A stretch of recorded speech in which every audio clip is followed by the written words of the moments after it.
தமிழகத்தில் இதுவரை பார்க்காத ஒரு நேர்மையான லஞ்சம் இல்லாத அரசை தமிழக மக்கள் பார்த்து கொண்டிருப்பதாக திருவள்ளூர் நாடாளுமன்ற உறுப்பினர் சசிகாந்த் செந்தில் தெரிவித்துள்ளார்.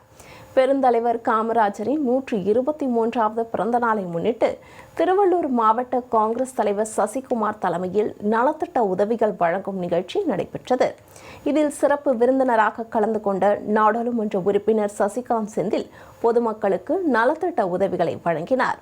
பின்னர் செய்தியாளர்களை சந்தித்த அவர், மானை வேட்டையாடியதாக கூறி 3 தமிழர்கள் சுட்டுக் கொல்லப்பட்ட சம்பவம் வேதனையை ஏற்படுத்தியுள்ளதாகவும், இதுகுறித்து தமிழக அரசு கடுமையான நடவடிக்கை எடுக்க வேண்டும் என்றும் வலியுறுத்தினார்.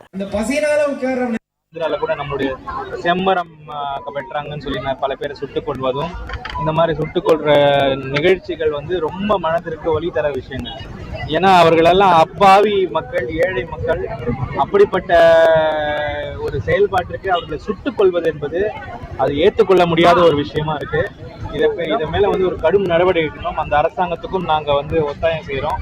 இது எப்படி நடந்தது, ஏன் நடந்ததுன்றத முழுமையா அவங்க ஆராய்ந்து அதற்கு காரணமா இருந்தவர்கள் மீது கடுமையான நடவடிக்கை